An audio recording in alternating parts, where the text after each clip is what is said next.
నీ చిత్తం నెరవేర్చుట నాకు సంతోషము. నీ ధర్మశాస్త్రము నా అంతరంగములో ఉన్నది. హల్లెలూయా. దేవుడి మాటలు దీవించి ఆశీర్వదించును గాక. దేవుని యొక్క ఏర్పాటు.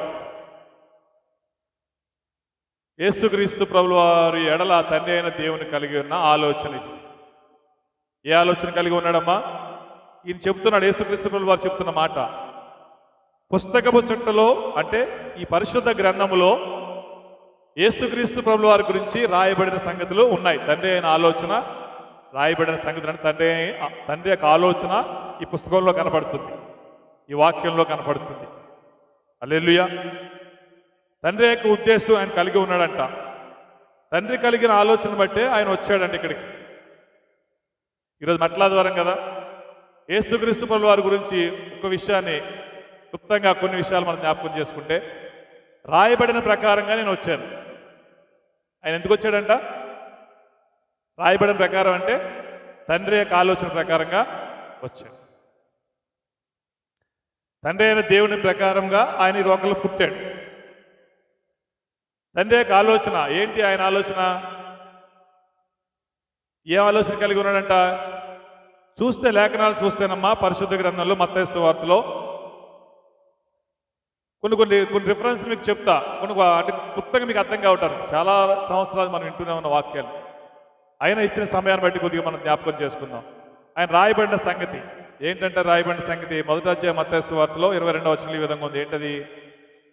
ఇదిగో కన్యక గర్భవతి అవుతుంది, అయ్యి కుమారుని కంటుంది, పుట్టిన ఆ వ్యక్తికి ఇమ్మానుయేలు అని పేరు పెడతారు అని ప్రవక్త చెప్పబడిన మాట.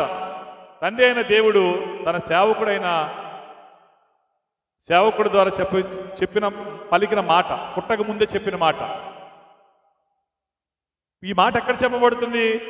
పుడుతున్న సందర్భంలో గుర్తు చేస్తున్నాడు ఈ మాట. పుస్తకపు చుట్టలో రాయబడి ఉంది, వాక్యంలో రాయబడి ఉంది. తండ్రి అయిన దేవుని ఆలోచనది. కన్యక గర్భవతి అవుతుంది, ఒక కుమారుని కంటుంది, అతనికి ఇమ్మానుయేలు పేరు పెట్టాలి అని చెప్తున్నాడు. ఎప్పుడు చెప్పబడ్డది ఈ మాట? ఏ కాలంలో చెప్పబడ్డదంటే యెషయా గ్రంథంలో మీకు తెలియపరచబడుతుంది. యెషయా గ్రంథం 7:14 చూడండి బిడ్డ.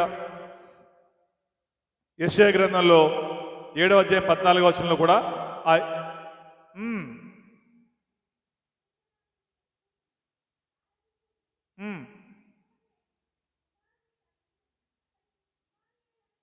హల్లెలూయా.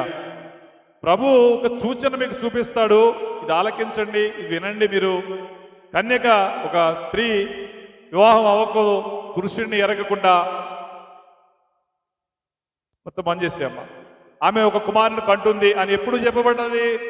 ఇప్పుడు మత్తయి సువార్తలో చెప్పబడిన ఆ కాలానికి ఈ కాలానికి చూస్తేనమ్మా ఎంత కాలం సమయం ఉందంటే 700 సంవత్సరాలు. హల్లెలూయా. 700 సంవత్సరాల తర్వాత ఇది నెరవేర్చబడింది. ఇది రాయబడిన ప్రకారం పుస్తకపు చుట్టలో అంటే ఈ వాక్యములు పరిశుద్ధ గ్రంథంలో చెప్పబడిన మాట నెరవేర్చడానికి మధ్యన కాలం వచ్చి 700 సంవత్సరాలు. కాలం కొద్ది అటు ఇటు అయినా కానీ కాలాన్ని బట్టి మనం లాగులు అవసరం లేదు. అంటే అంత గ్యాప్ ఉంది. మీకు అర్థమైంది కదా? తండ్రి అయిన దేవుడు చెప్పాడు, ఎప్పుడో చెప్పాడు. ఎప్పుడు నెరవేర్చబడ్డది? మత్తయి సువార్త 1వ అధ్యాయం 22వ వచనంలో నెరవేర్చబడ్డది. చెప్పిన మాట నెరవేర్చడానికి 700 సంవత్సరాల కాలం పట్టింది. హల్లెలూయా. ఇది పుస్తకం చుట్టలో చెప్పబడిన మాట చెప్పబడింది ఆయన గురించి. ఇలా పుడతాడని, ఇమ్మానుయేలు అని ఆయన పేరు పెట్టాలని ఇలా చెప్పబడ్డాది, నెరవేర్చబడ్డాది. హల్లెలూయా. మీకు అర్థమైంది కదా బిడ్డ? అలా పుట్టడంలో గురించి చెప్పిన ఆ మాట నెరవేర్చబడింది. నెరవేర్చబడిన ఆ సందర్భంలో ఆ వ్యక్తిలో ఏముందంట? మన కీర్తనలో మనం చదువుకున్నాం కదా, కింద వచ్చిన చూడండి 40లో ఏముందంటే, ఆయన పుట్టిన ఆయన పుస్తకపు చుట్టలో రాసిన ప్రకారంగా జన్మించిన ఆయన అంతరంగంలో ఏముందంట? ధర్మశాస్త్రము ఆయన అంతరంగంలో స్థిరంగా ఉందంట. ఏముందమ్మా? దేవుని చెప్పినట్లుగా పుట్టిన ఆయన హృదయంలో ఏముందంట? అంతరంగంలో ఏముందంట? ధర్మశాస్త్రము ఉంది. ఏముందమ్మా? చెప్పండి అందరూ. ధర్మశాస్త్రం అంటే దేవుని యొక్క వాక్యం. ఆయన పుట్టిన ఆయనలో ఏముందంట? దేవుని యొక్క వాక్యం. హల్లెలూయా. నీకు అర్థమైంది కదమ్మా? దేవుని యొక్క వాక్యం ఆయనలో కలిగి ఉండి ఆయన జీవిస్తున్నాడు. జీవిస్తున్న ఆయన జీవితంలో పుట్టుక గురించి చెప్పబడింది. ఏ ప్రాంతంలో పుడతాడో కూడా లేఖనాల్లో చెప్పబడింది. ఆ పుస్తకపు చుట్టలో చెప్పబడిన ప్రకారంగా జరిగింది. అదేవిధంగా ఈ దినమందు కూడా ఆయన ఆ యెరూషలేమునకు వస్తాడని చెప్పి కూడా పుస్తకపు చుట్టలో రాయబడి ఉంది. హల్లెలూయా. ఈరోజు ఆయన ఎక్కడికి వస్తాడని రాయబడి ఉందమ్మా? యెరూషలేముకి వస్తాడని రాయబడి ఉందమ్మా. ఆ మత్తయి సువార్త 21వ అధ్యాయం చూడండి. మత్తయి సువార్త 21వ అధ్యాయం చూడండి.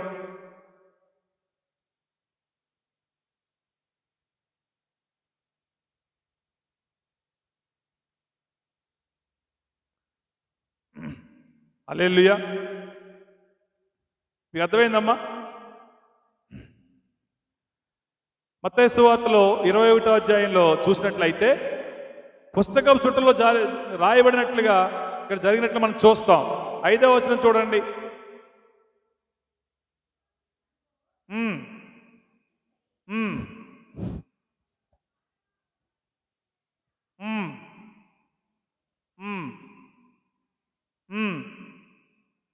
హల్లెలూయా. చూసారా? ఆ 21వ అధ్యాయం 1వ వచనం చూస్తే అక్కడ మాట్లాడుతున్న అన్ని విషయాలు ఉంటాయి. అక్కడ ఆ శిష్యులతో చెబుతాడు 2వ వచనంలో, మీరు గ్రామంలోకి వెళ్ళండి, అక్కడ ఒక గాడిద కట్టబడి ఉంటుంది, దానిని ఇప్పండి, తీసుకురండి. ఒకవేళ ఎవరైనా మిమ్మల్ని అడిగితే కనుక ఇది ప్రభువుకు కావలసి ఉన్నదని మీరు చెప్పండి, వెంటనే అతను మీకు ఇస్తాడు, అది తోలుకురండి. ఇంతవరకు ఆ గాడి మీద ఎవరు ఎక్కలేదు అని చెప్పి ఆ శిష్యులు పంపినప్పుడు వారు వెళ్తారు. ఆ వెళ్ళినప్పుడు ఆ 4వ వచనం చెప్పమంటట్టు ఇలా ఎందుకు చెప్పండి, ఇలాగ ఎన్ని చెప్పుకురావడానికి కారణం ఏంటంటే ప్రవక్తల వల్ల చెప్పబడినవి నెరవేరినట్టు, అంటే పుస్తకపు చుట్టలో రాసినట్లుగా నెరవేరినట్టు. ఎక్కడ చెప్పబడ్డది ఈ మాట? జకర్యా గ్రంథంలో ఉంటుంది ఈ మాట. పరిశుద్ధ గ్రంథంలో జకర్యా చూడండి 9:9.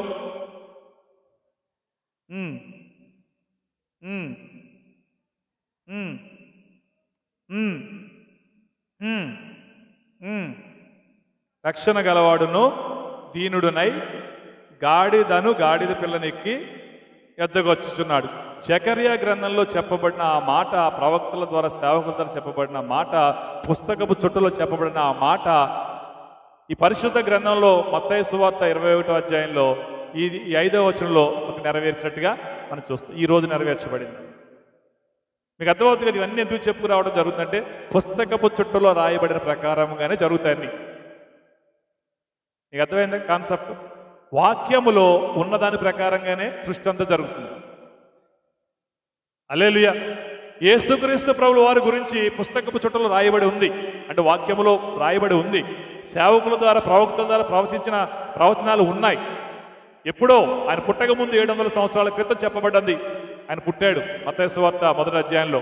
అదేవిధంగా ఆయన గాడిద పిల్లని వస్తాడని చెప్పబడింది జకర్యా గ్రంథంలో. నిజమైతే అది కూడా 500 సంవత్సరాల కిందట అది కూడా నెరవేర్చబడింది. అలా నెరవేర్చబడడానికి కారణం ఏంటంటే దేవుని యొక్క లేఖనం, ఆ దేవుని యొక్క శక్తి, దేవుని యొక్క ఆలోచన, దేవుని యొక్క ప్రణాళిక ఎలాంటిదో మీరు గ్రహించాలి బిడ్డ. హల్లెలూయా, హల్లెలూయా. సరే గట్టిగా హల్లెలూయా చేద్దామా? దేవుడికి మహిమ కలుగును గాక. మీకు అర్థమైంది కదా బిడ్డ? పుస్తకపు చుట్టలు అంటే వాక్యంలో చెప్పినట్లుగా అన్ని జరుపుకుంటూ వస్తున్నాయి. హల్లెలూయా. ఇవన్నీ ఎలా జరిగినాయమ్మా? ఆయన పుట్టుక ఎలా జరిగింది? చెప్పిన ప్రకారంగా జరిగింది. ఇప్పుడు గాడిద పిల్లనికి రావడానికి కూడా ఎలా జరిగింది? ఆయనంతటా ఆయన ఎక్కువచ్చాడా? చెప్పినట్లుగా అది జరిగిందా? మీకు అర్థమవుతుంది మాట, అర్థం చేసుకోండి. ఆయనంతటా ఆయన గాడిద పిల్లని వెతికి దాని మీద ఎక్కి రాలే, ఆల్రెడీ దాన్ని ప్రవశించాడు ఇలా జరగాలని. ప్రతి దానికి ఒక ఆలోచన, ప్రణాళిక కలిగి తండ్రి అయిన దేవుడు సృష్టి అంతటిని నడిపిస్తున్నాడు, ప్రతి మనిషిని కూడా నడిపిస్తున్నాడు. హల్లెలూయా. దేవుడికి మహిమ కలుగును గాక కదా. ఆయన ఎలా వస్తున్నాడంట కదా? ఇదిగో నీ కుమారుడు, అంటే నీ రక్షకుడు, నీ విమోచకుడు ఏ విధంగా వస్తుంది? ఏమని? నీ రాజు. 5వ వచనం ఏముంది అక్కడ? ఇదిగో నీ రాజు. ఎవరైనా వస్తున్నవాడు ఎవరంట చెప్పండి? రాజు. మామూలు వ్యక్తి కాదైనా, సామాన్య వ్యక్తి కాదు, సామాన్యుడు కాదైన. సామాన్యుడికి రాజుకి భేదం ఉంటుందా ఉండదా? హల్లెలూయా. ఆయన ఎలాంటి వాడంట? ఎలాంటి వాడైనా గట్టిగా చెప్పండి. రాజు. ఎవరికి రాజు? ఎవరికి రాజు చెప్పండి? నాకు రాజు అని చెప్పండి. నీ రాజు వస్తున్నాడు ఈరోజు. హల్లెలూయా. దేవుడికి మహిమ కలుగును గాక. ఆయన ఎలాంటి వాడంట? ఆయన ఎలాంటి వాడంట? సాత్వికుడు. ఎలాంటి వాడు? మత్తయి సువార్తలో సాత్వికుడు. అదే జకర్యాలో మనం చదివాం కదా, అక్కడ ఏముంది? దీనుడు. ఏముందమ్మా? వస్తున్నవాడి యొక్క మనస్సు ఎలాంటి మనసు అయింది? దీనుడు, సాత్వికుడు. ఈ రాసుకోండి. ఆయన మనసు, రాజు మనసు ఎలాంటి మనసు అంట? సాత్వికమైన మనసు. ఎలాంటి మనసు? దీనత్వం కలిగిన మనసు. దీనత్వానికి సాదృశ్యంగా మనం చూసుకోవాలంటే ఎంత దీనత్వం అయింది అంటే, దీనత్వానికి ఏదైనా చూపించాలంటే, అంటే ఇప్పుడు దీనత్వం ఓకే, ఏంటి దీనత్వం అంటే? ఇది దీనత్వాన్ని చెప్పడానికి ఏంటి? ఏం చెప్తాను? పోలుస్తావు, తగ్గింపు. అదే ఎలా చూపిస్తాం? అంతే కదా బిడ్డ. అంటే లోబట్టం, దేన్నైనా లోబట్టం. చెప్పాలంటే దీని గురించి దేవుడు నాకు ఇస్తున్న ఆలోచన ఏంటంటే, వధించబడటానికి సిద్ధంగా ఉన్న గొర్రెపిల్ల. ఇప్పుడు కషాయవాడి దగ్గర గొర్రెపిల్ల ఎలా ఉంటుంది? వాడు కత్తి నూరుతా ఉన్నా కానీ దాన్ని చూసి అని బెదురుతుందా? కషాయవాడు కత్తిని గొర్రెకి చాటుగా నూరుతాడా? గొర్రెని పక్కన పెట్టుకుని నూరుతాడా? మామూలుగా పక్కన పెట్టినా నూరుతాడు. దానికి వాడి పక్క కళ్ళ గంతలు కట్టడం. గాడిదకి కళ్ళకి గంతలు కడతాడు కానీ గొర్రెకి కళ్ళకి గంతలు కడతారా? అర్థం. అందుకే వాక్యాలు ఉంటుంది కదా, వధించబడటానికి సిద్ధముగా ఉన్న గొర్రెపిల్ల. అది దీనత్వానికి గుర్తు. మీకు అర్థమైంది కదా? అంటే అక్కడ చంపేస్తాడు అన్న తెలుసుండు కూడా చనిపోవడానికి దేవుని యొక్క ఉద్దేశంలో సిద్ధంగా ఉంటుంది తప్పితే, అలజడి, అశాంతి, కలహము, భేదం, ఈ విధంగా దాని మనసు. హల్లెలూయా. నీ రాజు, నీ దేవుడు, నీ విమోచకుడు, నీ రక్షకుడు ఎలాంటి మనసు కలిగాడు అంట? దీనుడు, సాత్వికుడు. హల్లెలూయా. మీకు అర్థమైంది కదా బిడ్డ? ఎలాంటి వ్యక్తి అయినా, ఎలాంటి గుణ లక్షణాలు కలిగిన వ్యక్తి? దీనత్వం కలిగిన వ్యక్తి, సాత్వికం అంటే దయ, కనికరం, జాలి, వాత్సల్యం, ఇవన్నీ ఒక్క కొమ్మకే కలిగినవి. మన తండ్రి అలా ఉన్నప్పుడు, మన రాజు అలాగ ఉన్నప్పుడు, ఆ రాజు పరిపాలిస్తున్న బిడ్డలుగా, ఆయన తండ్రి కన్నా బిడ్డలుగా, మన యొక్క మనసు ఆయన పెంచిన బిడ్డలుగా, ఆయన పెంపకంలో పెరిగిన బిడ్డలుగా మన మనసు ఎలాగ ఉండాలి? తండ్రి కనికరముతో జీవిస్తున్నప్పుడు ఆ వ్యక్తి దగ్గర పెరిగిన కుమారుడు తండ్రి చేసిన క్రియలను బట్టి జీవిస్తాడా? ఇంకా ఆటోమేటిక్గా నెగిటివ్ షేడ్స్ ఏమైనా వస్తాయా? మామూలుగా సహజంగా అద్భుతాలు లక్షణాలు వస్తాయా లేవా? హల్లెలూయా కదా. దేవుడికి మహిమ కలుగును గాక. అంటే ఆ రాజు యొక్క లక్షణం, ఆ రాజు యొక్క మనసు, మన దేవుని యొక్క మనసు ఏ విధంగా ఉందో ఆ విధంగా ఆయన బిడ్డలుగా నువ్వు ఉండాలని దేవుడు కోరుకుంటున్నాడు. అసమాధానం నీలో ఉండకూడదు. కలహం అన్నది నీ దగ్గరికే రాకూడదు. అసలు కలహానికి కారణమై ఏది కూడా నీ అంతరంగంలో ఉంచుకోకూడదు. మనకు మంచిది కాదు. హల్లెలూయా. ఆయన రాజు అయ్యుండి కూడా, రాజు అంత అధికారం పొందుకున్న వ్యక్తి, పుస్తకంలో రాయబడింది, పుస్తకం చుట్టూ రాయబడింది, ఆయన రాజు, రారాజు, రాజులకి రాజు. ఆయన రాజ్యం లయమవదు, ఆయన నిత్యము జీవించే వ్యక్తి. అలాంటి రాజ్యానికి ఆయన అధికారం కలిగిన వ్యక్తి, అలాంటి అభిషేకం, అలాంటి ఆధిక్యత కలిగిన ఆయన కూడా ఎలా జీవించాడంట? దేవుని యొక్క చిత్తమును బట్టి, పుస్తకం చుట్టూ రాయబడిన దాన్ని బట్టి ఎలా జీవించాడంట? దీనుడుగా, సాత్వికుడుగా జీవించాడంట. హల్లెలూయా. మరి మనం ఎలా జీవిస్తున్నాం? మనలో దీనత్వం ఉందా? దీనత్వం ఉందన్నారు వెళ్ళి చెప్పండి. ఇద్దరు ముగ్గురు చేతులుతున్నారండి, అంతే. అందరూ కొట్లాట రెడీగా ఉన్నారా? హల్లెలూయా. మీకు అర్థమైంది కదా? కలహానికి కారణంగా నీ జీవితంలో నువ్వు కాకూడదు. ఏ విషయంలో, చిన్నది పెద్దది కాదు. హల్లెలూయా. కోపం అనేది ఎలాంటిదంటే పాము లాంటిది. ఎలాంటిదమ్మా? నాగు పాము లాంటిది. మామూలు పాము కాదు, బురద పాము, ఈ పాము లాంటిది కాదు. ఎలాంటిదంట? అది ఎప్పుడు లెగుస్తుందో, ఎప్పుడు పడగిపుతుందో, ఎప్పుడు కాటేస్తుందో. ఇప్పుడు దేవుళ్ళో, యేసుప్రభులో ఏముంది? దీనత్వం, సాత్వికత్వం. కోపం ఉందా లేదా ఆయనలో? లేదా? కోపం లేదా? చెప్పాలి. హల్లెలూయా. మీకు అర్థమైంది కదా? కోపం అనేది ఏంటి? దీనవత్వంలోంచి పుట్టుకొచ్చిన కోపం వేరు, శరీరంలో ద్వారా కలిగిన కోపం. దేవుడికి ఏ కోపం ఉంది? హల్లెలూయా. చదవండి, ఆయన ఎట్లా వచ్చాడైనా. ఆ 21వ మత్తయి సువార్తలు చూస్తే ఆ వాక్యం అంతా చదువుకుండా వస్తే, మొదటి నుంచి చదువుకుండా వస్తే, ప్రభు పేరట వచ్చి వాడు స్తుతింపబడును గాక. ఆ 9వ వచనంలో ఆ సర్వోన్నతమైన స్థలముల్లో జయము జయము అని అక్కడున్న ప్రజలందరూ కేకలు వేస్తూ ఆయన్ని ఆహ్వానిస్తున్నట్టుగా మనం చూస్తాం అక్కడ. హల్లెలూయా. దేవుడికి మహిమ కలుగును గాక కదా. అలా వచ్చి ఆయన యెరూషలేము మందిరంలోకి వెళ్ళాడంట. ఏం వెళ్ళాడమ్మా? అలాగే ఆయన యెరూషలేములోకి వచ్చినప్పుడు ప్రజలంతా ఆయన్ని ఆహ్వానించారంట, ఘనంగా దేవుని స్తుతించి గణపరిచి. అలా వచ్చిన తర్వాత ఆయన ఎక్కడికి వెళ్ళాడు? యెరూషలేము మందిరంలోకి వెళ్ళాడంట. వెళ్ళినప్పుడు అక్కడ ఏముందని, అక్కడ ఏం చేశాడంట? 11వ వచనంలో, ఆ 12వ వచనం బిడ్డ, ఆ యేసు ఆ దేవాలయంలో ప్రవేశించాడంట, మందిరంలో ప్రవేశించాడంట. క్రయ విక్రయం అంటే అర్థం ఏంటి? క్రయం అంటే అర్థం ఏంటి? వ్యాపారమే. క్రయం అంటే అర్థం ఏంటి? క్రయం అంటే కొనటం, విక్రయం అంటే అమ్మటం. అర్థమైంది కదా? అంటే ఇప్పుడు వీళ్ళు ఎక్కడ అమ్ముతున్నారు? ఇల్లు కొంటున్నారంటే అమ్ముతున్నారంటే. ఎవరు ఇల్లు? ఎక్కడ చేస్తారు ఈ వ్యాపారం? మందిరంలో. ఇప్పుడు వ్యాపారం ఎక్కడ జరుగుద్ది? ఏ నెలలు బస్ స్టాండ్లో జరగాలి. ఇప్పుడు ఇక్కడ బేతేలు చర్చిలో జరిగితే ఎలా ఉంటుంది వ్యాపారం? హల్లెలూయా. మీకు అర్థమవుతుంది? దయచేసి అర్థం చేసుకోండి. చాలా విషయాలు దేవుడు చెప్పడానికి ఆసక్తి ఉన్నాడు. దేవుడు ఇప్పుడు నాతో మాట్లాడుతున్న మాట. ఎక్కడ చేస్తున్నారండి వీళ్ళు? ఎక్కడంట చెప్పండి అందరూ. దేవాలయములో ఏం చేస్తారండి వీళ్ళు?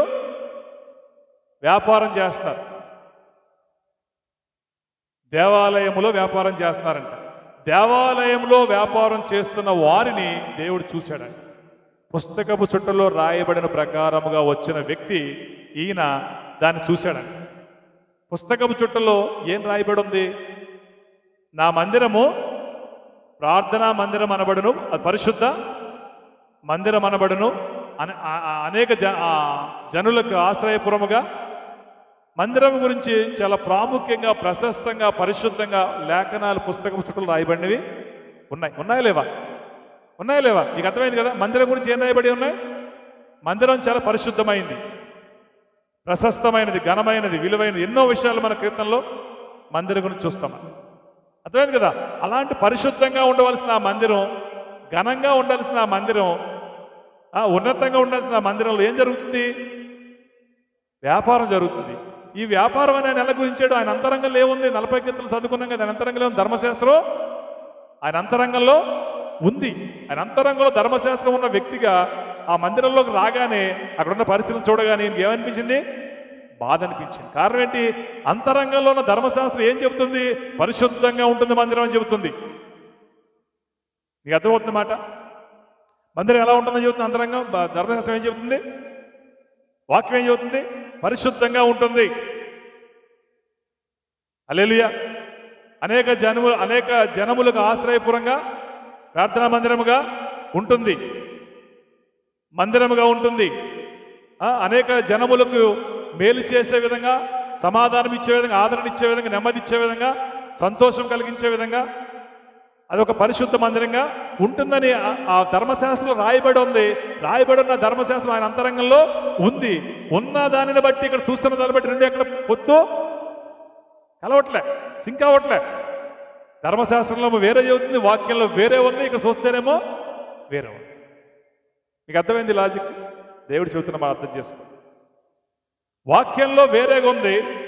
ఆ వాక్యాన్ని కలిగి ఉన్న ఆయన ఆ వాక్యాన్ని బట్టి మందిరంలోకి చూస్తే అక్కడ పరిస్థితులన్నీ తారుమారుగా కనపడినప్పుడు ఆయన ఏం చేశాడు? ఎలా ఉండాలి మందిరం అని లేఖనాలు ఉన్నాయి. పరిశుద్ధంగా ఉండాలని ఉంది. కానీ అక్కడ ఎలా ఉంది? దానికి విరుద్ధంగా ఉంది. కానీ ఏం చేయాలి? ఇప్పుడు ఆయన సరిపెట్టుకోవాలా? ఇంతే అనుకోవాలా? ఏం చేయాలి? ధర్మశాస్త్రాన్ని కలిగిన వ్యక్తి యొక్క మనసు ఎలా ఉండాలి? దేవుడు చెబుతున్నాడు. చాలా జాగ్రత్తగా మీరు అర్థం చేసుకోండి దయచేసి. ఇప్పుడు వాక్యం ఎంతమందిలో ఉంది? ఇక్కడ నాలో వాక్యం ఉందని నేను అనుకుంటున్నా. ఎంతమంది వాక్యం చేతులెత్తండి.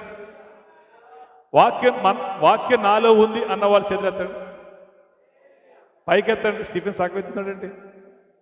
హల్లెలూయా. వాక్యం నీలో ఉంటే కనుక, మందిరము వ్యాపారము స్థలంగా ఉంటే కనుక నువ్వు సహించలేవు. సహించగలుగుతావు? నువ్వు సహించలేవు. న్యాచురల్గా పడదు. ముంగిస పాము ఎదురైంది అనుకోండి, ఎలా ఉండదు పరిస్థితి? రా సాయంకాలం నాకు కూర్చున్నావు అంటదా? మా ఇంటికి బిర్యానీ ఉంది వచ్చి తినిపో అంటదా? ఇవాళ ఉండు రేపు ఎందుకని అంటదా? అది రమ్మని వెళ్తుందా? దీనికి అసలు ఆ ధైర్యం ఉంటుందా? ముంగిసకి పాము కలుస్తుందా? కలవు. న్యాచురల్ అది. అర్థమైంది కదా? అదేవిధంగా మన అంతరంగంలో ధర్మశాస్త్రాన్ని బట్టి, వాక్యాన్ని బట్టి మనం ఎలా ఉండాలి? ఎక్కడన్నా పడుతుందా? దాని విరుద్ధంగా పరిస్థితి నువ్వు ఎక్కడన్నా నువ్వు కలుసుకోగలుగుతావా? హల్లెలూయా. మండుతున్న మంటలో ఉప్పేస్తే ఎలా ఉంటుంది? ఎలా ఉంటుంది? ఉప్పేస్తే ఎలా ఉంటుంది? ఎప్పుడన్నా వేసారా? వేసిన చేతులెత్తండి. అనుభవాలు ఉంటాయి, జాగ్రత్తగా ఉంటారు. వేయని వాళ్ళు చేతులెత్తండి. మాకండి, ఏం జరుగుతుందని చూడమాకండి, మొక్కలు పగిలిపోతాయి. హల్లెలూయా. మళ్ళీ పైసలు ఖర్చు. హల్లెలూయా. మీకు అర్థమవుతుంది కదా? కొన్ని చూస్తేనే నమ్ముతాం అనుకోకూడదు, చెప్తే కూడా నమ్మాలి. కుందేలు గెనకాళ్ళు కొంతమంది 3 అంటాడంట, నేను 4 ఉంటాయి అంటాను. మరి నమ్ముతారా నమ్మరా? హల్లెలూయా. చెప్పాలి. నమ్ముతాను అని చెప్పండి. దేవుడు చెప్తున్నాడు బిడ్డ, నమ్మండి. దేవుడు మాట చెప్తున్నాడు, నమ్మండి. మీరు దేవాలయములో ఆయన ప్రవేశించినప్పుడు ఉండకూడనివి ఉన్నదానిని బట్టి, జరగకూడనివి జరుగుతున్న దానిని బట్టి ఆయనకి ఏం కలిగిందంట? 13వ వచనంలో, ఆ 12వ వచనం చదవండి. ఆ క్రయ విక్రయములు చేయవారందరిని ఏం చేయడంట? వెళ్ళగొట్టి రోకల మార్చు బల్లలను, గువ్వలను, గువ్వలమ్ము వారి పీఠములను పడద్రోసి, అక్కడ దేవుడు వారు ఏం చేయడంట? చెదరగొట్టాడంట. వాక్యానికి సువార్తలు ఏం చెప్పబడుతుందంటే, కొరడా తీసుకుని ఏం చేయడంటూ? కొరడా తీసుకుని వాళ్ళందరినీ అక్కడి నుంచి వెళ్ళగొట్టాడంట. హల్లెలూయా. ఏం పట్టాడు ఆయన? ఏం పట్టాడు? కొరడా పట్టాడు. కొరడా ఎందుకు పడతారు? కొరడాతో ఏం చేస్తారు? హల్లెలూయా. కొరడాతో కొడతారా? హల్లెలూయా. కొరడాతో నీకు సంతోషం కలుగుద్దా? బాధ కలుగుద్దా? మీకు అర్థమైంది కదా బిడ్డ? యేసు ప్రభుల వారు కొరడా పట్టే విధంగా మన జీవితంలో మనం ఉండకూడదు. దయచేసి అర్థం చేసుకోండి. ప్రభువు కొరడా పట్టుకుని మన ఎదుట మన గురించి నిలబడే పరిస్థితి మనకు రాకూడదు. రావచ్చా? ఇప్పుడు నాడు కొరడా పట్టుకున్నాడంట. ఎందుకు పట్టుకున్నాడు? దేవాలయంలో ఉండకూడనివి ఉన్నదానిని బట్టి, జరగకూడనివి జరుగుతున్న దాన్ని బట్టి ఆయన పట్టాడు, కొరడా పట్టాడు. అమ్మ, బొమ్మ, నాన్న, బుజ్జి, కన్న అని అన్నాడా? అనలే. తెలుసు ఆయనకి. ఎన్నిసార్లు చెప్పొచ్చాడు. అంతకుముందు ఎన్నోసార్లు యెరూషలేము వెళ్ళాడు, మారలే. కనుక వీళ్ళు మాటతో చెప్పే రకం కాదని ఏం చెప్పాడు? కొరడా పెట్టాడు. కొరడా అంటే ఏంటి? కొరడాతో కొడితే ఏమవుతుంది? మంచిగా ఉంటుందా? హల్లెలూయా. గాయపరుస్తుంది. కొరడా విగ్రహం చేస్తుంది, గాయపరుస్తుంది, మనిషిని బాధపరుస్తుంది, మనిషికి ఏం కలుగుతుంది? శ్రమ కలగజేస్తుంది. హల్లెలూయా. దేవుడికి మహిమ కలుగును గాక. ఎందుకు వాళ్ళు ఏం చేశారంటే అక్కడ చూస్తే 13వ వచనంలో, ఆ మందిరము ఎలా ఉండాలనుకున్నాడో ప్రార్థనా మందిరముగా ఉండాలని ఆయనేమో వాక్యంలో, లేఖనాల్లో ఉండి ఆయన మనసులో అది ఉంటే కనుక, అది ఉంది కనుక ఇక్కడేం జరుగుతుందంట? దానిని దొంగల గుహగా, ఇప్పుడు మందిరం లెక్క లేదు, అది ఎలా ఉందంట? దొంగల గుహగా ఉందంట. ఈ జడ్జిమెంట్ ఎలా చేయగలుగుతున్నాడు ఆయన? అంతరంగంలో ఉన్న వాక్యాన్ని బట్టి జడ్జిమెంట్ అయినా చేయగలుగుతాడు. నీ హృదయంలో ఉన్న వాక్యాన్ని బట్టి అక్కడ జడ్జిమెంట్ జరగాలి. దొంగల గుహ, ప్రార్థనా మందిరమా? హల్లెలూయా. దేవుడికి మహిమ కలుగును గాక. అస్సలు విషయం దేవుడు ఇప్పుడు వస్తున్నాడు. మందిరం ఎలా ఉండాలంటే దొంగల గుహగా ఉండకూడదు. దొంగల గుహకి మందిరానికి వ్యత్యాసం ఏంటి? మీరు చెప్పండి, మీకు తెలుసు. దొంగలు నివసించే గుహ ఎలా ఉంటుంది? ఇల్లు ఎలా ఉంటుంది? నివసించే ప్రాంతం ఎలా ఉంటుంది? దేవుడు నివసించే మందిరం ఎలా ఉంటుంది?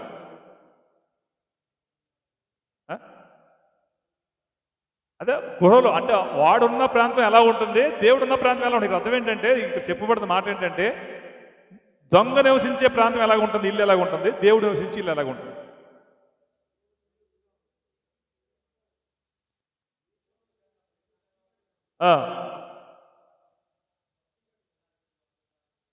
అంతే కదా.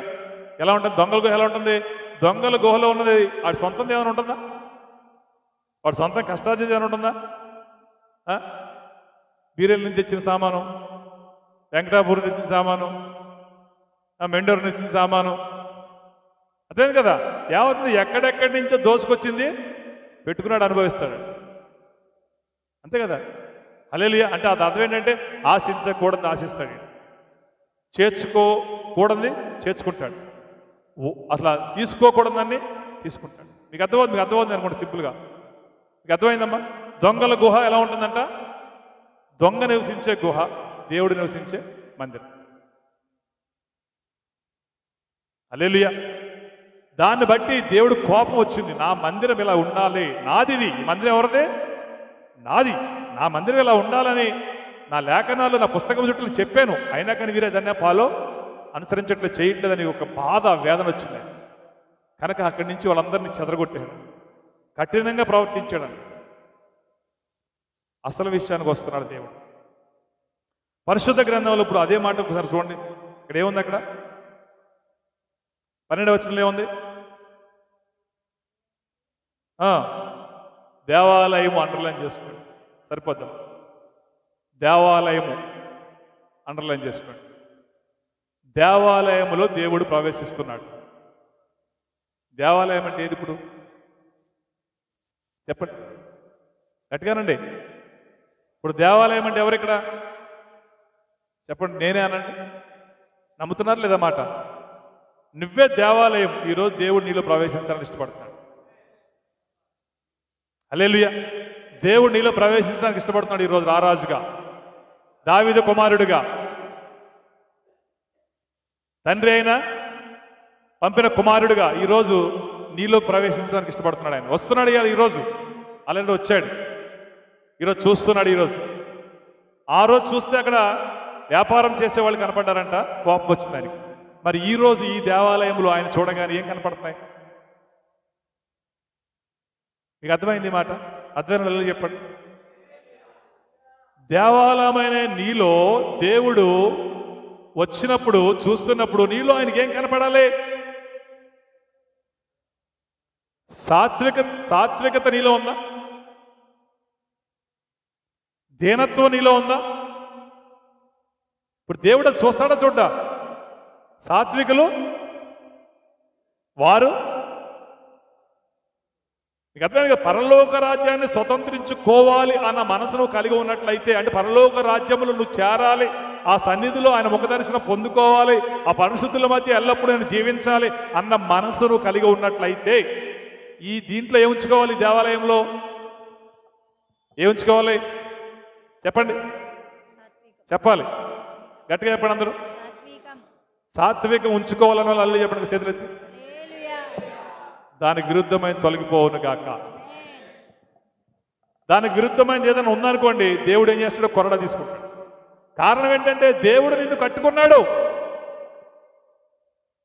ఇప్పుడు దేవాలయాన్ని కట్టింది ఎవరు? ఇప్పుడు నిన్ను కట్టుకుంది ఎవరు? నిన్ను ఏర్పాటు చేసుకుంది ఎవరు? నిన్ను దేవాలయంగా ప్రతిష్ఠింప చేసుకుంది ఎవరు? మరి ఎవరు ఉండాలి? నా దాంట్లో ఎవరు ఉండాలి? మరి దేవుడు ఉండాల్సిన చోట దొంగలకి గుహగా, దొంగలకి ఆశ్రయంగా, దొంగలకి ఒక నివాసంగా నువ్వు అప్పగించుకున్నావు అనుకో, దేవుడు ఇష్టపడతాడా?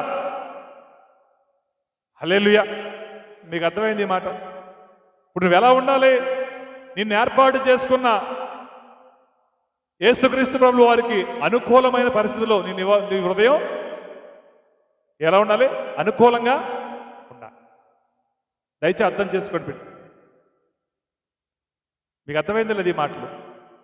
ఆయన దేవాలయంలోకి వచ్చినప్పుడు అక్కడ జరుగుతున్న వాక్య విరుద్ధమైన పరిస్థితులను చూస్తే సహించలేకపోయాడు. ఈరోజు నీ కొరకే మరణించి స్వరక్తం ఇచ్చి సంపాదించుకుని ఆ పరిశుద్ధ రక్తం చేత నిన్ను పరిశుద్ధపరుచుకుని నీతిమంతుడుగా ఆయన సన్నిధి ఆయన ఎదుట నిలబెట్టుకుని ఆ నీలో ఆయన ఉండాలని నీతో ఆయన సంచరించాలని ఒక ఆలోచనతో ఆయన సొత్తుగా స్వాస్థ్యంగా ఎన్నిక చేసుకున్న ఆయన దానికి అనుకూలమైన పరిస్థితులు నీలో లేకపోతే కనుక ఆయన ఎలా ఎలా ఎలా రియాక్ట్ అవుతాడు? ఆమేన్. కొరడ పట్టుకోవాలని ఉందా మీకు ఏమన్నా? నాకైతే లేదు, నాకైతే లేదు బిడ్డ. కొరడ పట్టుకోవాలా? హల్లెలూయా. నేను అనుకుంటా నాకు ఉదయకాల సమయంలో ఒక పరిస్థితిలో చిన్న ఆలోచన వచ్చింది.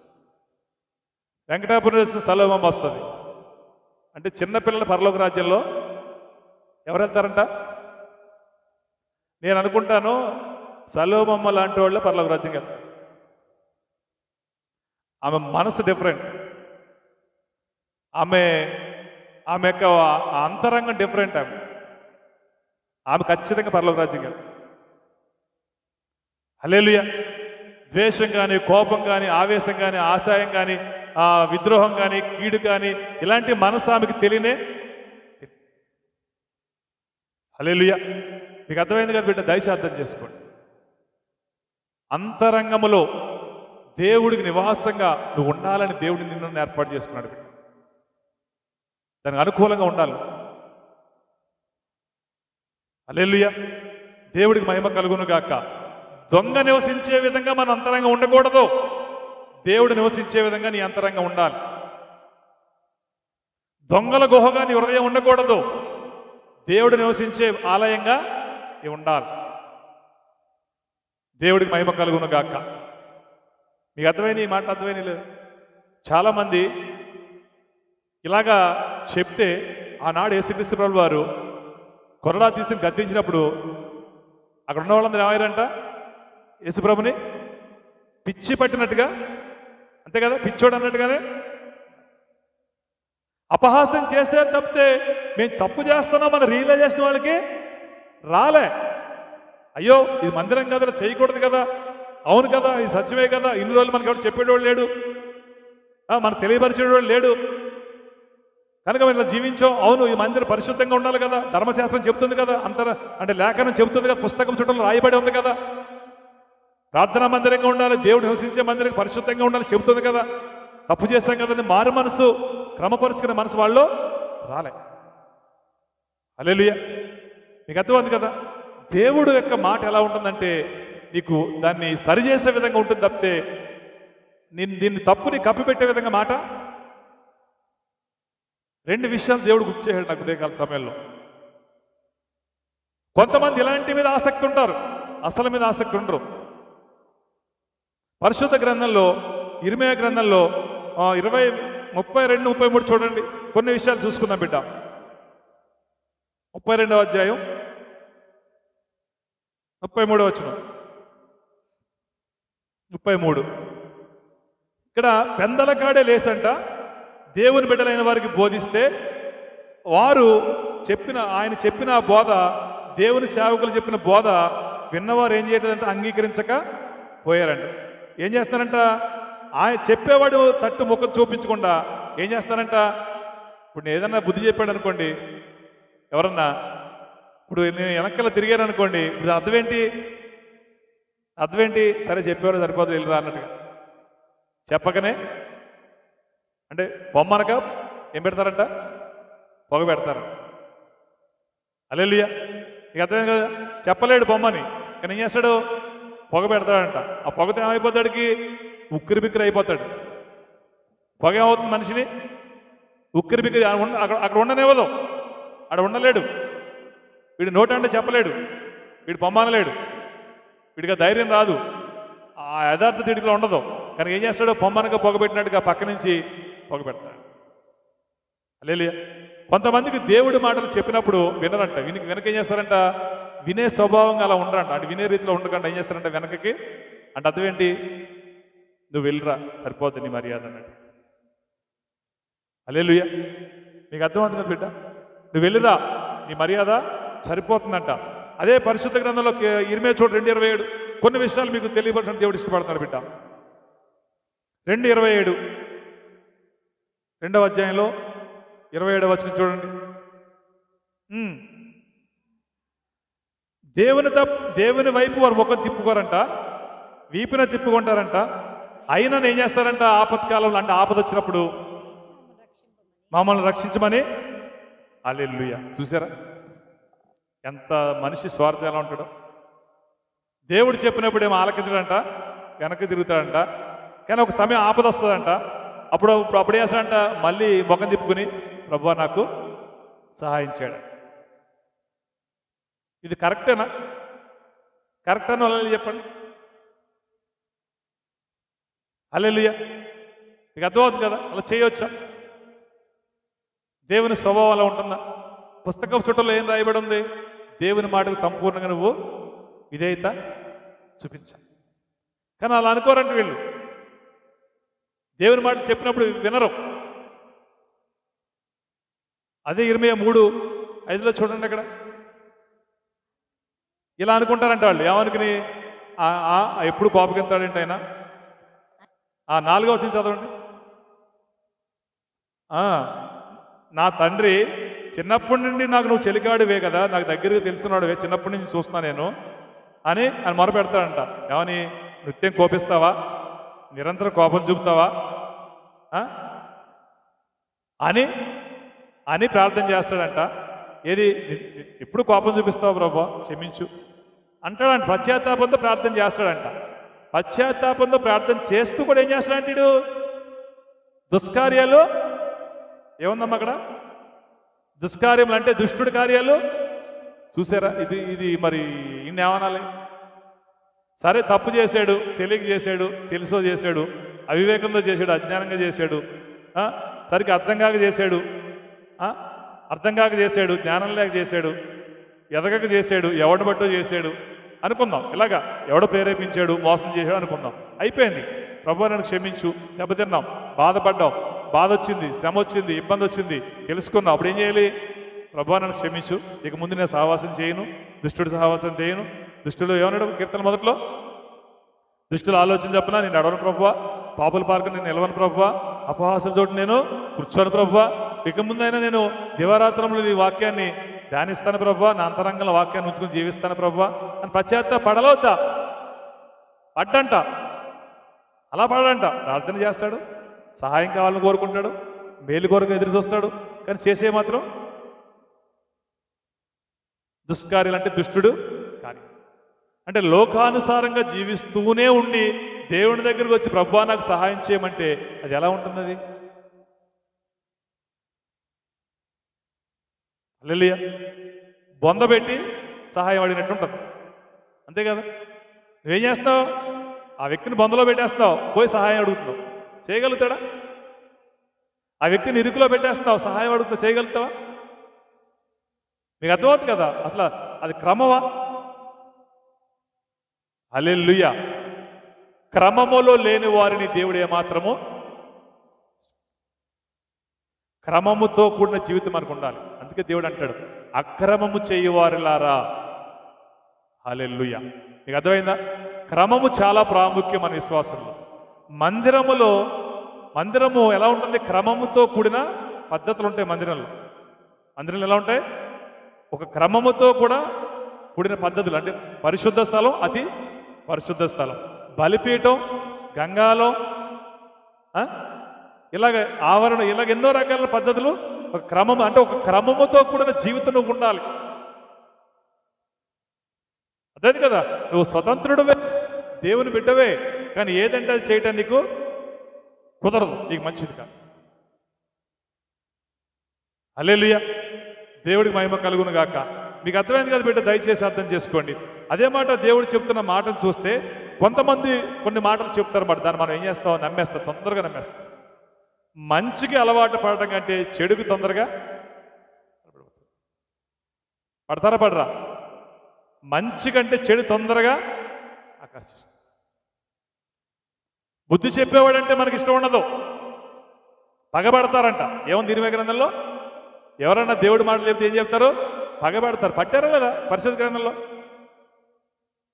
పట్టారా లేదా? రెహబాము అన్నవాడు అక్కడ బలి అర్పిస్తూ ఉంటే దేవుని సేవకుని పంపి తప్పు చేస్తున్నావు, అన్నప్పుడు ఏం చేశాడంట? చిన్న మాట, మళ్ళీ ఇక్కడికి వద్దాం బిడ్డ. ఎక్కడది? రాజుల గ్రంథం తీయండి చూద్దాం. మొదటి రాజుల గ్రంథంలో,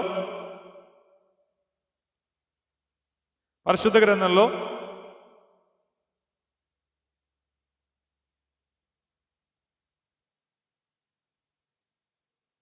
మొదటి రాజు 13వ అధ్యాయంలో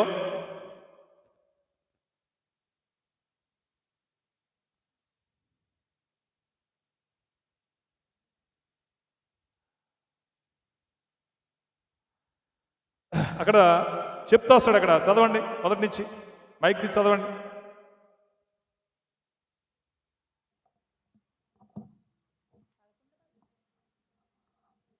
13వ అధ్యాయంలో అంతటా దైవజనుడైన ఒకడు యెహోవా చేత సెలవు నొంది యూదా దేశము నుండి బేతేలునకు వచ్చెను. ధూపము వేయుటకై యరొబాము ఆ బలిపీఠమునొద్ద నిలిచి ఉండగా. హల్లెలూయా. సరిపోద్దమ్మా, ఎక్కువ. అక్కడ యరొబాము అనే ఒక వ్యక్తి, రాజు ఒక బలిపీఠం కట్టుకుని ధూపం వేస్తున్నప్పుడు యెహోవా చేత ఒక ఆదేశం కలిగిన వచ్చిన వ్యక్తి అక్కడ వచ్చి చెబుతున్నాడు అనమాట, ఏమని? నువ్వు తప్పు చేస్తున్నావు, నువ్వు చేసేది కరెక్ట్ కాదు, ఆయన కాకుండా నువ్వు ఎవరికి కూడా ఆరాధించకూడదు, ఆరాధనకు ఆయన యోగ్యుడు, ఆయన ఏకైక ఆరాధింపదగిన వాడు, ఆయనే పూజ్యుడు, నువ్వు తప్పు చేస్తున్నావు అని చెప్పినప్పుడు అక్కడ జరిగిన పరిస్థితి ఏంటి? 4వ వచనం చదవమ్మా. బేతేలు నందున్న బలిపీఠముల గురించి ఆ దైవజనుడు ప్రకటించిన ఆ మాట రాజైన యరొబాము విని బలిపీఠం మీద నుండి తన చేయి చాపి దానిని పట్టుకొనుమని చెప్పగా అతడు చాపిన చెయ్యి ఎండిపోయెను. హల్లెలూయా. తర్వాత దానిని వెనుకకు తీసుకొనుటకు అతనికి శక్తి లేకపోయెను. చూసారా? రాజును కదా పట్టుకుని పిసికేద్దాం అనుకున్నాడు. ఏదన్నాడు? పట్టుకుని నొక్కేది, ఎలాగా గాయం చేద్దాం, ఏదో చేద్దాం అనుకున్నాడు. ఏమైందంటే ప్రకటించిన ఆ సేవకుడు విరుద్ధంగా లేచిన చెయ్యి ఏమైపోయిందంట? ఎండిపోయింది, కట్టి ఎండిపోయినట్టు. అంటే అర్థమైందా? శక్తి లేదంట, చెయ్యలా తీసుకురావడం శక్తి లేదంట. కారణం ఏంటి? దేవుడు ఏం చేశాడు? ఇక్కడ నరం కట్ చేసేసాడు. ఇక అర్థమైంది కదా, చెయ్యాలి రావాలంటే ఎక్కడ రావాలన్నారు? ఎక్కడ ఉంటుంది? ఇలా పని చేయాలంటే ఎక్కడ ఉంటుంది? ఈ శక్తులు ఈ చేతిలో ఏమైనా ఉందమ్మా? దీంట్లో ఏం లేదు. ఇలా పని చేయాలంటే ఇక్కడ పని చేయాలి, నరం ఉండాల్సింది. దేవుడు దాన్ని ఏం చేశాడు? కట్ చేసేసాడు. సింపుల్, అంటే ఒక శాంపిల్. ఏంటది? శాంపిల్ అసలు కాదు, శాంపిల్ మాట. దెబ్బకి కళ్ళు గింగిరం అన్నాడు, అర్థమైపోయింది పరిస్థితి. దెబ్బకి అప్పుడు అర్థమైంది. తప్పు చేశాను నేను అనుకున్నాడు, క్షమించమంటే చేయించాడు, వేరే విషయం. అంటే బుద్ధి చెప్తున్న వాడికి విరుద్ధంగా కానీ ఆలోచన కలిగి తిరుగుబాటు చేసిన మనసు నీలో ఉండి జీవించినట్లయితే నీ జీవితం ఏమవుతుంది? ఫలిస్తుందా, ఎండిపోతుందా? చెప్పాలి, చెప్పండి గట్టిగా. దేవుడు మాటకి విరుద్ధంగా నువ్వు ప్రవర్తించినట్లయితే నీ జీవితం ఫలభరితంగా ఉంటుందా, ఎండిపోయినట్టుగా ఉంటుందా?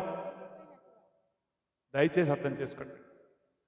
నీ జీవితం నీటి కాలులో నాటబడిన చెట్టు వలె, తన కాలమందు ఫలమిచ్చే ఆ చెట్టు వలె నువ్వు ఉండాలంటే, ఆస్వాదింపబడాలంటే, నీ కుటుంబం ఆస్వాదింపబడాలంటే నువ్వు ఎలా ఉండాలి? నువ్వు చేయాల్సింది ఏంటి?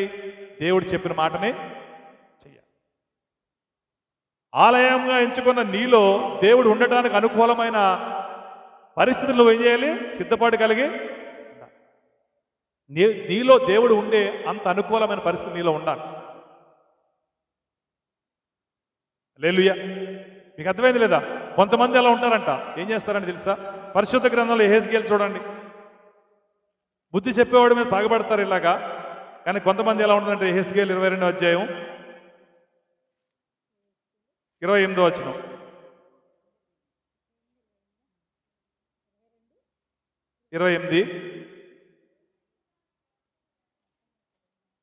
కొంతమంది సేవకులు ఉంటారంట, వ్యర్థమైన దర్శనాలు కనుచు ఆయన దేవుడు చెప్పండి అంటే తెలియపరచదు మాట, ఆయనకి ఇష్టం లేని దాన్ని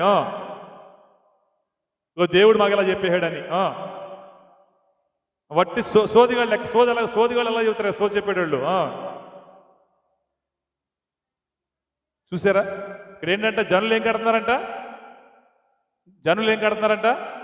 మట్టి గోడ. ఏం కడుతున్నారమ్మా? వారి విశ్వాసం గోడ లాంటిది, మట్టి. ఆ విశ్వాసం ఎలాంటిదంట? మట్టితో పోలుస్తున్నాడు ఇక్కడ. ఈ సేవకులు ఏం చేస్తున్నారంట? దాని మీద మట్టితో కట్టిన గోడకి ఏం చేస్తున్నారంట? ప్లాస్టింగ్ వేస్తున్నారంట. బలంగా ఉంటుందా అసలు? చెప్పండి, మీకు తెలుసా? బలంగా ఉంటుందా? మట్టి గోడకి సిమెంట్ రాస్తే గట్టిగా ఉంటుందా? కానీ ఇక్కడ ఏం చేయాలి? సేవకుడు ఏం చేయాలి? ఇలా నాయనా, నువ్వు మట్టితో గోడ కడుతున్నావు, ఆ గోడ నిలబడదు, అది నీకు మంచిది కాదు.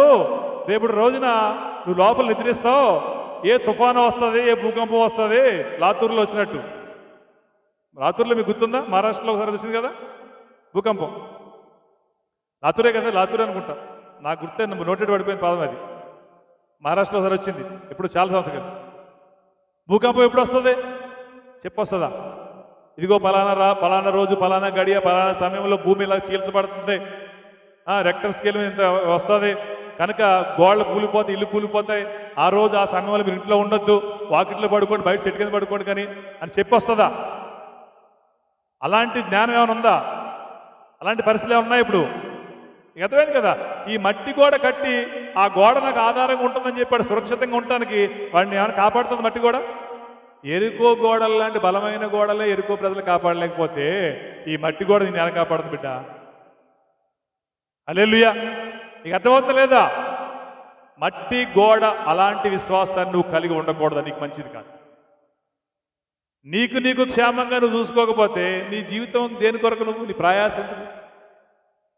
కొంతమంది ఉంటారు అలా చెప్పేటోళ్ళు, అంత వాళ్ళే నీకు నచ్చుతారు.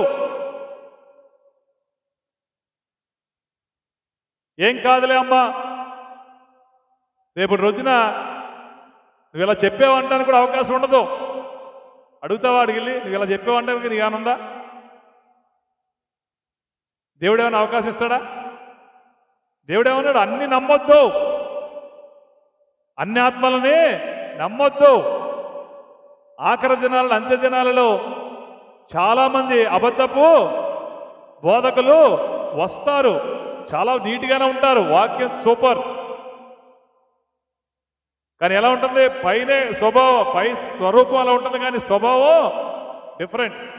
స్వభావాన్ని గుర్తించి నువ్వు ఏం గుర్తించాలి? ఒడ్డు అంటే హైటు, అందం, ఈ డ్రెస్సు, ఇవి కాదు. ఏం కావాలి? అంతరంగాన్ని గుర్తించి బిడ్డ. తోడేళ్ళ స్వభావం కలిగి ఉన్నాడా, గొర్రె స్వభావం కలిగి ఉన్నాడా? గొర్రె స్వభావం అంటే వాక్యాన్ని కలిగిన వ్యక్తి.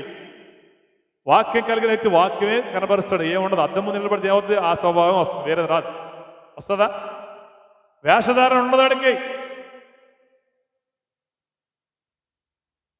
వాక్యంలో వేషధారణ ఉందా? దేవుళ్ళో వేషధారణ ఉందమ్మా?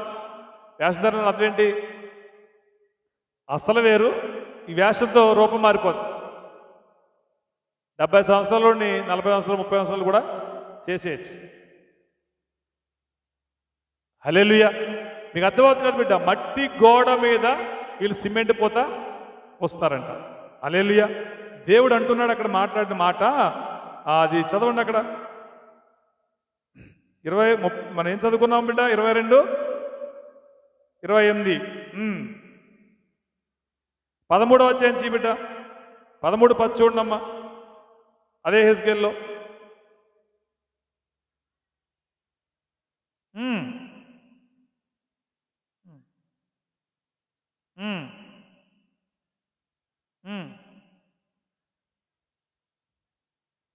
గచ్చుపూత పోస్తారు. ఎవరితో అంటున్నాడు మాట? ఎవరు పూయిచున్నవారంటే ఎవరిల్లు? సేవకుడు. ఎవరమ్మా? సేవకుడితో దేవుడు చెబుతున్నాడు. మీరు వినాలి ఈ మాటలు. అంటే సేవకుడు ఎలా ఉండాలో అని దేవుడు నిర్ణయిస్తాడు. మీరు నిర్ణయించడం, నేను నిర్ణయించడం వాళ్ళు కాదు. ఎవరు సేవకుడు ఎలా ఉండాలన్నది దేవుడు. పూస్తున్న వాడితో దేవుడు చెబుతున్నాడు. ఏది సమాధానం లేదు అన్న పరిస్థితిలో కూడా సమాధానం చెప్పేవాడితో. వాడు మట్టి గోడ కడతాడు అంటే వాడు చేసే పరిస్థితులు మంచిగా కాదు విశ్వాసానికి, అయినా కానీ వాడు సమర్థిస్తున్నాడు. వీడు ఏం కాదు బిడ్డ, అబద్ధం వాడు అంటే ఏం కాదు, దేవుడు క్షమిస్తాడు. కనికరం కలిగిన దేవుడు కదా, ఎప్పటికి దూరం అవుతాడేంటి? నీ కన్నీళ్ళు చూసి జాలి పడతాడులే. ఇట్లాగా ఏం చేస్తాడు? తప్పు చేస్తే కూడా సరే తప్పు అయిపోయింది బిడ్డ, తప్పు చేయకుండా మారు మనసు పొందుకో, ఇక నుంచి అయినా మంచిగా అన్న రకం కాదు. ఏం కాదు. నాడు యెహెజ్కేలు గ్రంథంలో ఒక మాట ఉంటుంది. ఆ రోజుల్లో అంట సేవకులు తినటానికి ఆసక్తి చూపి ఎక్కువ మాంసం కావాలని చెప్పి ప్రజలు ఎక్కువ పాపం చేయాలని ప్రేరేపించేవారంట. మీకు అర్థమైంది మాట? కారణం ఏంటి? ఆడు పాపం చేస్తే పాప పరిహార నిమిత్తం ఒక మేకని తీసుకొస్తాడు ఇక్కడ గొర్రెని. ఆ గొర్రె బలి ఇవ్వగానే దాంట్లో మంచిది శాస్త్రమైన జబ్బ ఇక్కడికి వస్తుంది తింటాను. ఆ విధంగా కూడా వాళ్ళు జనుల్ని నాశనం చేశారు. తప్పుదోవ అంటే విశ్వాసుల్ని తప్పుద్రోవ పట్టించు. చదువు బిడ్డ. దేవుడు అంటున్నాడు, వర్షము ప్రవాహంగా కురుస్తుంది, గొప్ప వడగండ్లు పడతాయి, తుఫాన్ దాని మీద పడుతుంది. అప్పుడు ఏమవుతుంది? అది ఆగుతుంది. అది తుఫాన్ వస్తుంది, వడగండ్లు వస్తాయి, ఆగుతుందా? నువ్వు కట్టింది కూడా ఆగుతుందా? నీ విశ్వాసం నీకు ఏదైనా ఆధారం అవుతుందా? మరి ఎందుకు నిమిత్తం నువ్వు గోడ కట్టుకుంటున్నావు? నీ క్షేమం కొరకు గోడ కడుతున్నావా? ఏదో పైపైనగా గోడ కట్టుకుంటున్నావా? మట్టి గోడ కట్టేటోళ్ళు ఎలాంటి వాళ్ళు అంటే దేవుడు చెప్తున్నాడు, వాళ్ళకి నిరీక్షణ అనేది లేదు. ఏం లేదు? నిరీక్షణ లేదు. ఈరోజు దేవుడు యెరూషలేముకు వచ్చాడు, ఇంకొకసారి కూడా రానే ఉన్నాడు. ఎప్పుడు వస్తాడు కదా? ఇది హోలీ వీక్ అంటారు కదా, పరిశుద్ధ వారం అంటారు ఈ వారం అంతా. అంటే ఆయన తండ్రి యొక్క చిత్తాన్ని పుస్తకపు చుట్టూ రాయబడిన ప్రకారంగా ఎరిగి ఉన్న ఆయన దాని ప్రకారం ఈ వారం రోజులు గడిపాడు. ఆయన గడిపి తన చిత్తాన్ని నెరవేర్చేశాడు. నెరవేర్చి మళ్ళీ రావడానికి ఆయన సిద్ధంగా ఉన్నాడా లేదా? ఉన్నాడు. ఆయన రానే ఉన్నాడు, ఆయన వస్తాడు అన్న మనసు స్థిరత్వం నీలో ఉంటే కనుక నువ్వు మట్టి గోడ కడతావా? దేవుడు ఎలా కట్టమన్నాడు గోడ? అంతే కదా, ఎలా ఉండాలి? మరి అలా కాకుండా నువ్వు ఇసుకలో మట్టి గోడ కడితే అది నీకు స్థిరత్వం ఉంది. హల్లెలూయా. చదువు బిడ్డ. ఆ పడగొట్ట కదా ఏమవుతుంది? ఆటోమేటిక్గా పడిపోతుంది.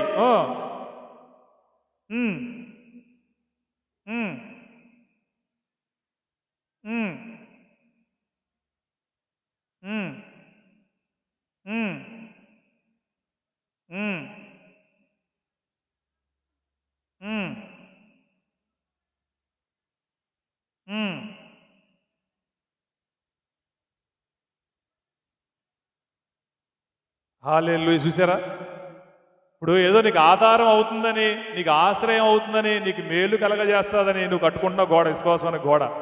కానీ ఆ గోడ ఎలా కడుతున్నా? నువ్వు కట్టాల్సిన రీతిలో కట్టట్లేదు. రాయి కట్టావు, దాంట్లో సిమెంట్ వేస్తే రాయి గట్టిగా ఉంటుందా? మట్టి కలిపేసి రాళ్ళ మధ్యలో మట్టి వేసి కట్టుకుంటూ పోతే అని గట్టిగా ఉంటుందా? హల్లెలూయా. నీకు అర్థమైంది కదా బిడ్డ? కట్టాల్సిన రీతిలోని విశ్వాసాన్ని కట్టుకోవాలి. ఎలా పడితే అలా విశ్వాసం జీవిస్తానంటే అది నీకు మంచిది మేలు చెయ్యదు, అది నీకు దొరకదు, మేలు దొరకదు. అక్కడ జరిగే సంగతి ఏంటి? అక్కడ చదవమ్మా. దాని కింద మీరు అంటే మన గోడ ఎందుకు కట్టుకుంటున్నాం? క్షేమం కొరకు గోడ కట్టుకుంటున్నాం, అంతే కదా. గోడ దేనికి కడతాం? క్షేమం కొరకు గోడ కడతాం. కానీ ఇక్కడ ఏం జరుగుతుంది? ఆ గోడను బట్టి ఏం జరుగుతుంది? నాశనం వస్తుంది. మనం నాశనం కోరుకుంటావా, క్షేమం కోరుకుంటావా? నేనైతే క్షేమం కోరుకుంటాను. ఎంతమంది క్షేమం కావాలి? హల్లెలూయా చెప్పండి. మీకు క్షేమం కలగాలంటే, మీ గోడ కూలిపోకుండా ఉండాలంటే మట్టి గోడ మీరు కట్టనే. ఎలా కట్టాలి? కాంక్రీట్ లాంటి గోడ కట్టాలి. బలమైన వర్షం వచ్చినా, తుఫాన్ వచ్చినా, వరద వచ్చినా, ఏదొచ్చినా కానీ ఈ గోడ కూలిపోనే. తర్వాత ఏమని పెట్టాడా? అప్పుడు తెలుసుకుంటారంట లాభం ఏముంది. అప్పుడు దాకా వెయిట్ చేద్దామా? ఇలా వెయిట్ చేసినట్టు కూడా ఉన్నారు చాలామంది. ఎవడన్నాడు దీంట్లో మొట్టమొదటి వ్యక్తి? నాకైతే ఒకటే వ్యక్తి గుర్తు వస్తాడు, ధనవంతుడు. అంతే కదా? అడు అనుకున్నాడు నేను అబ్రహాం కుమారుడినే అనుకున్నాడు. కానీ ఏమైంది? అబ్రహాం కుమారుడు వారసత్వం కాపాడింది ఏమన్నా? అబ్రహాం కుమారుడే, అబ్రహాం తండ్రే, ఇతనికి అబ్రహాం తండ్రే, ఇతను అబ్రహాం కుమారుడే. అంత మాత్రం చేత ఆ పేరు, ఆ వారసత్వం ఇతను ఏమైనా కాపాడగలిగిందా? కారణం ఏంటి? ఇతను కట్టింది ఏ గోడ కట్టాడు?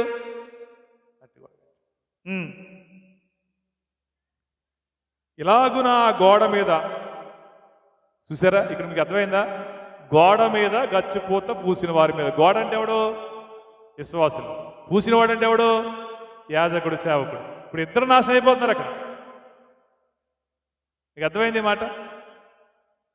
విశ్వాసి నాశనం అయిపోతున్నాడు, విశ్వాసతో చెప్పిన ఆ మాటలు బట్టి చెప్పినోడు కూడా నాశనం అయిపోతాడు. ఇప్పుడు ఏం చేద్దాం? కలిసి నాశనం అయిపోదామా, కలిసి బతుకుదామా? చెప్పాలి.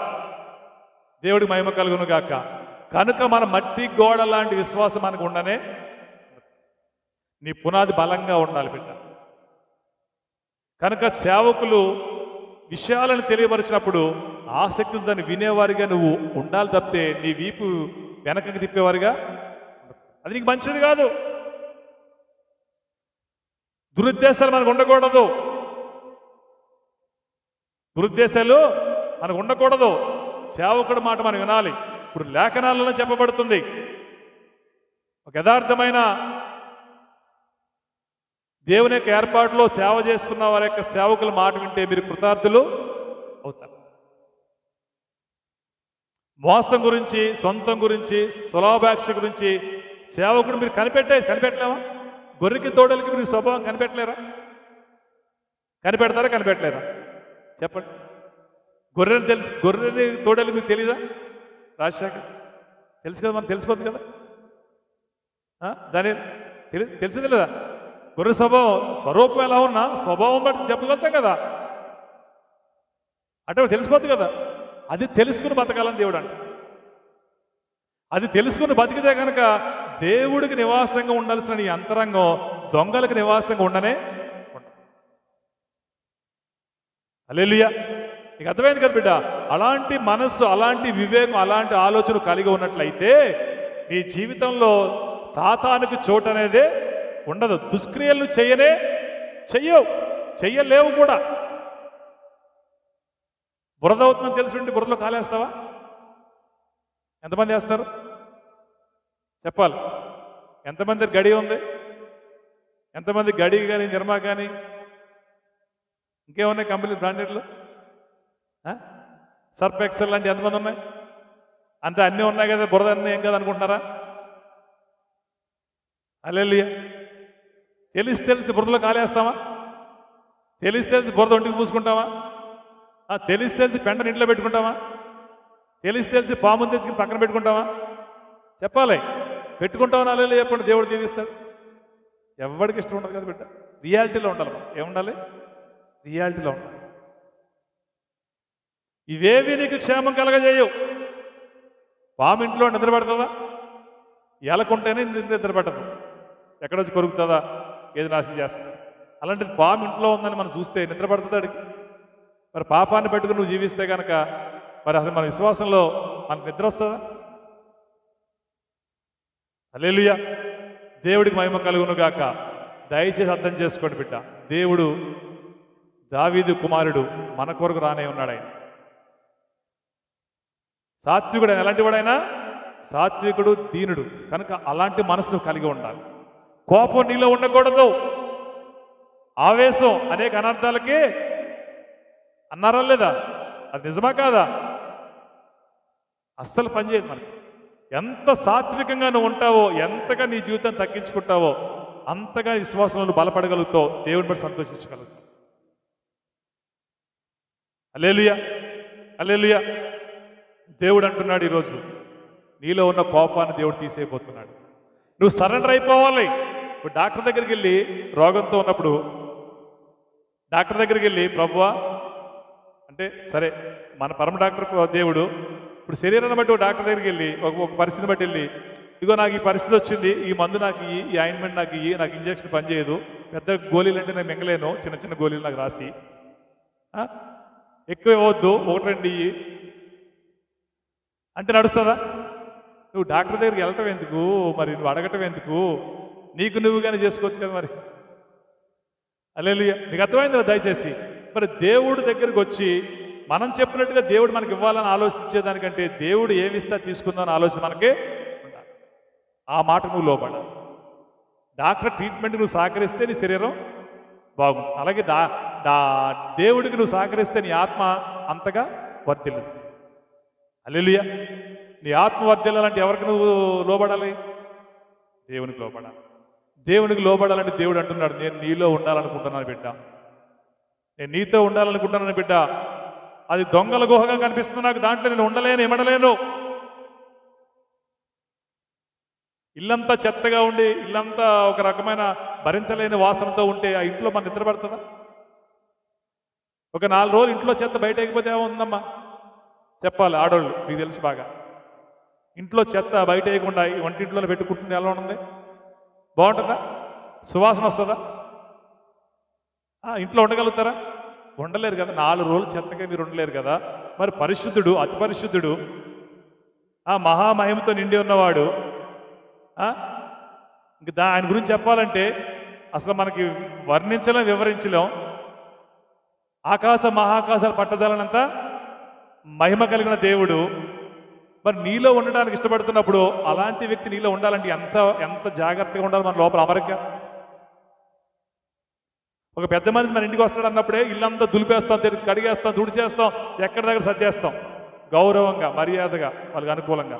మరి సృష్టికర్త, సృష్టి అంతటికి మూలమైన దేవుడు నీలో ఉండాలనుకున్నప్పుడు నీ హృదయం ఎలా ఉండాలి? హల్లెలూయా, హల్లెలూయా. మట్టి గోడ లాంటి విశ్వాసం నీలో ఉండకూడదు. రాతి గోడ, ఒక బలమైన గోడ, అలాంటి విశ్వాసం కలిగి ఉండాలి బిడ్డ.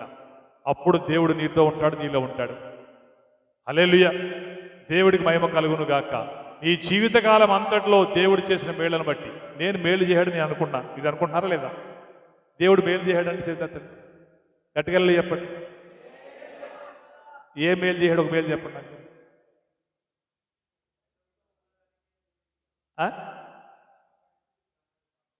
అని దావీదుకి అభిప్రాయం, దానియేలు అభిప్రాయం. మీ అందరి అభిప్రాయాలు ఏంటి? ఏకీభవిస్తున్నారా? ఏకీభవిస్తే చేతులు తల్లి చెప్పండి. అంతే కదా. మరి నిన్ను కాపాడాడు కదా, చనిపోయిన నిన్ను బతికించాడు కదా, నీకు అంతకంటే నీ ప్రాణాన్ని కాపాడాడు. నీ ప్రాణం కంటే ఎక్కువే ఉంది. ఈ రోజుల్లో ఒక సామెత వాట్సాప్లో సర్క్యులేట్ అవుతుంది, ఏమున్నా లేకపోయినా ఆరోగ్యం. హల్లెలూయా, అంతే కదా. బ్యాంకులో బ్యాలెన్స్ ఉంది, అన్నీ ఉన్నాయి, ఇక్కడ చూస్తే ఆరోగ్యం మంచాన్ని బట్టాడు, ఏం లాభం? హల్లెలూయా. నీకు అర్థమైంది కదా. ఇప్పుడు మనకి ఏం కావాలి? ఇప్పుడు అది లోకంలో సామెత. ఇప్పుడు మనకి ఏం కావాలి? ఎందరున్నా ఏమున్నా కానీ ఎవరు కావాలి?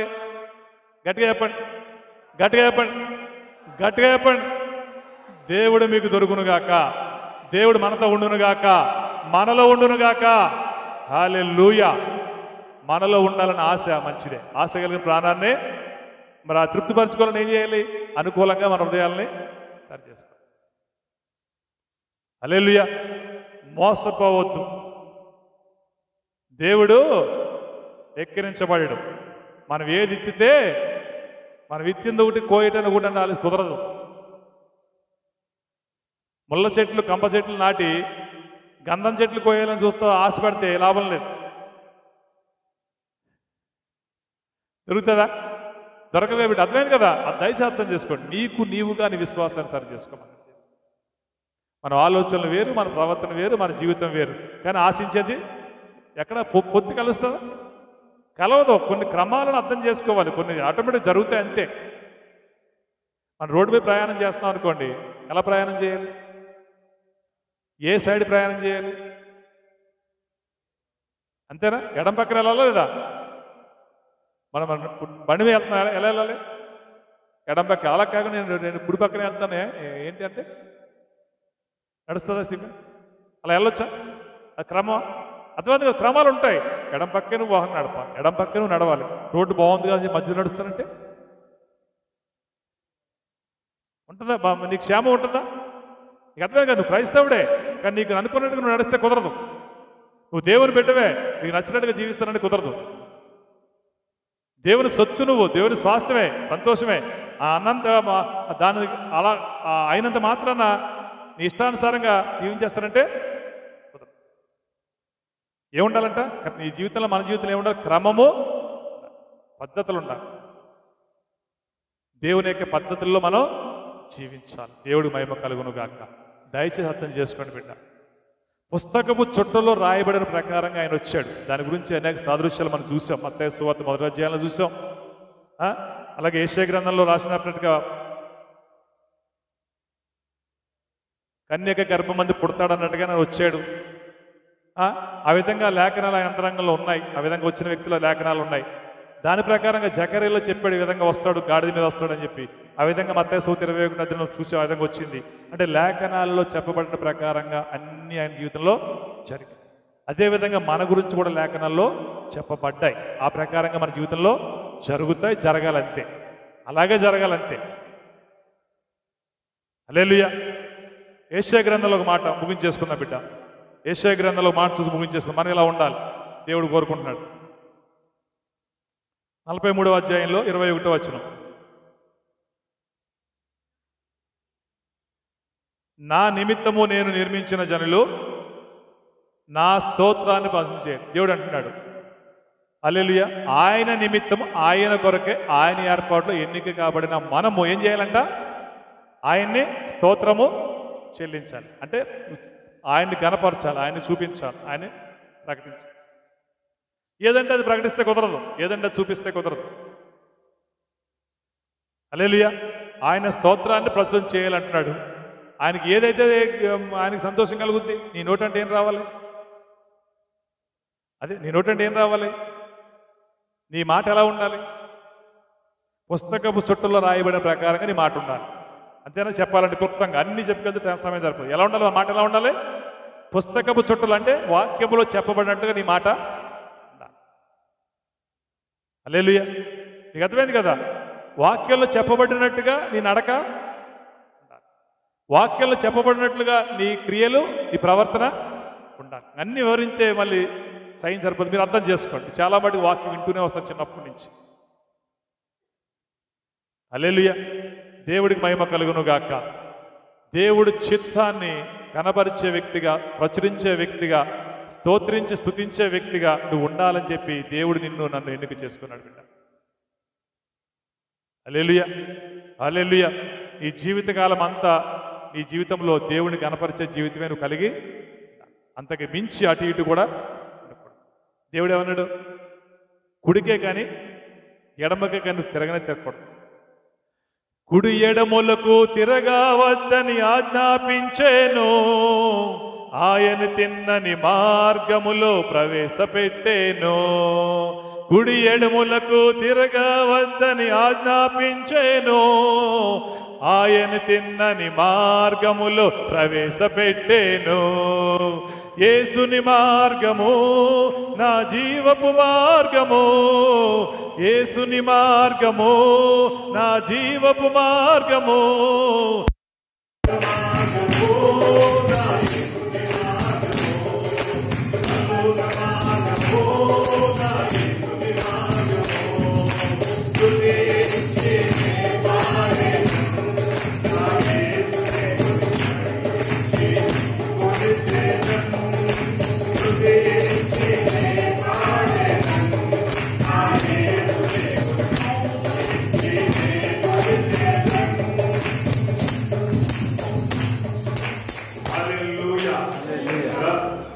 దేవుడు కొద్ది వారికి మనం ఉండాలి. అటు ఇటు తిరగనే తిరగొద్దనండి. పక్క చూపులు చూడకూడదు. తిన్నగా దేవుని మార్గంలో కొనసాగాలి. అది నీకు మేలు, అది నీకు ఆశీర్వాదం. అలాంటి జీవితంలో జీవించే కృప మనందరికీ అనుగ్రహించబడును గాక. దేవుడి మాటలను దీవించి ఆశీర్వదించును గాక. ఆమేన్. ప్రార్థన చేసుకున్న బిడ్డ మోకరించండి.